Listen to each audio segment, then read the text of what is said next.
Yeah, well, there are a number of people inside Zimbabwe who can't afford, because, as you know, 95% of Zimbabweans are unemployed. And most of them are dependent on either food aid from NGOs or from their relatives in the diaspora who send money back home. Now, most of those people can't afford to buy a newspaper. I mean, that's a dollar, a US dollar is more than a loaf of bread in Zimbabwe. They'd rather buy a loaf of bread than buy a newspaper. I mean, it's important what you said there, because people would rather eat than find out what's going on in the country. I mean, if they're Well, you can say that, but we had a conference last year in South Africa with a number of NGOs from Zimbabwe, and one of them dishes out food aid to people. And the chap was saying, whenever he takes food to rural people, these are people who are hungry. The first question they ask him is, have you brought me a newspaper?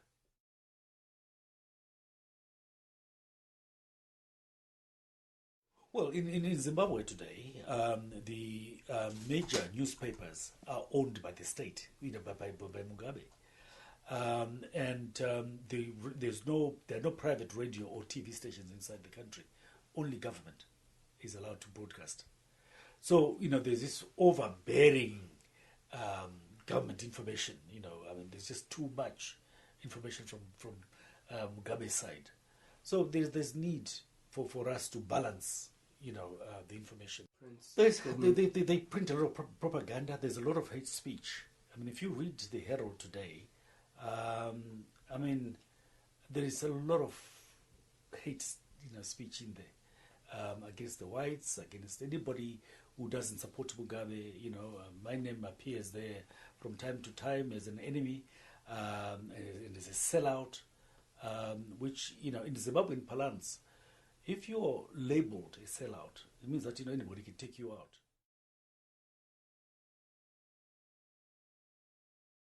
First of all, there was a newspaper article, or several newspaper articles in the Herald for 3 or 4 days, saying that, I had committed fraud, I was about to be arrested, and so on, and I didn't take it seriously, and I just laughed. And then on a Thursday morning, I got a phone call from the editor of the paper. I was the managing director. And he said to me, Wilf, I've just been arrested. And the police have been kind enough to allow me to phone you, to warn you that you are now on our way to your house to pick you up. So they came and picked me up. And eventually I was charged with fraud.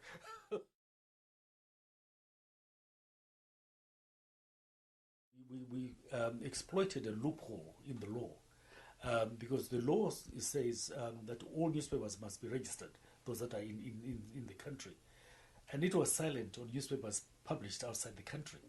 So what we did was we set up a company in South Africa which printed the paper there and then shipped the paper into Zimbabwe as a South African publication.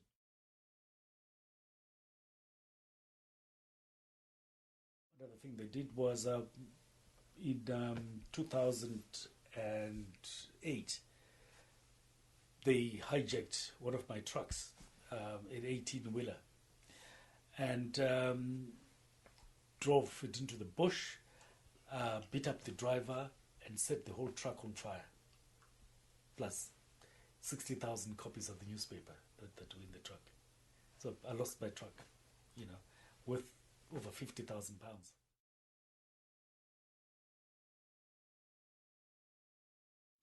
I do. I mean, well, I was born in Zimbabwe, grew up in Zimbabwe. I've got a lot of friends there. I still have a house there. I've got one son there. I've got my brothers, my relatives, my family there. I haven't been able to go back to bury my mother, who died 5 years ago. So, I have a lot of ties with the country, both emotional and, sentimental.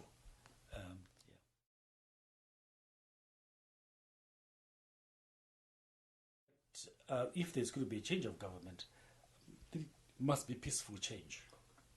Then you can develop the country. Then you can talk of reconciliation with those people were, our oppressors yesterday. We can talk of moving forward. But the army has already been making noises about staging a coup if Mugabe should win. Now, we do know that not everybody in the army supports this. So there might be a counter coup. And who knows, another counter coup, and so on. So, it just means bloodshed, is this necessary?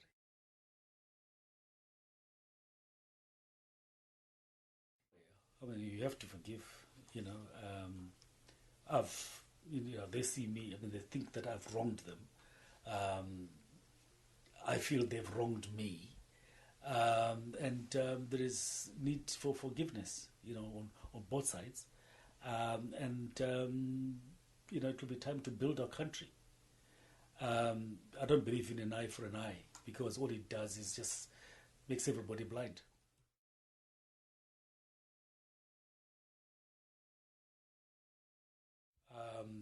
I was in government media. I was editor of the national news agency Ziana in the early 80s, and I used to travel with Mugabe, all over the world as part of his delegation, and we were very good friends. I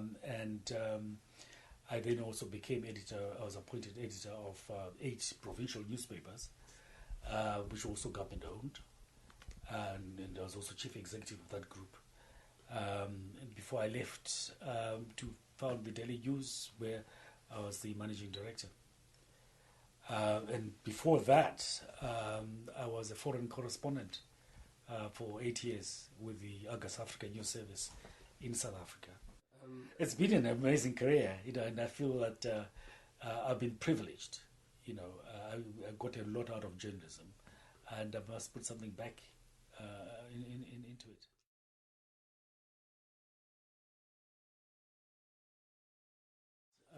Most of them are, on this gravy train, and they're benefiting. The Marange diamonds, for example, which have made some people, incredibly wealthy. The amounts we're talking about, will make your eyes water. There is, for example, the minister in charge of mining, who was a manager on one of the newspapers in Zimbabwe. She was a lowly, paid manager. Today he walks around Bulawayo buying skyscrapers. He's got buildings all over the town. He owns a bank. He owns a race course. How does this happen? So exactly, this is all in the last 10 years. How can a man amass such wealth? Such eye-watering wealth in such a short time. This corruption. He's minister in charge of mines. He at least gives the licenses to people to mine. So he takes 10% here, 10% there, and so on.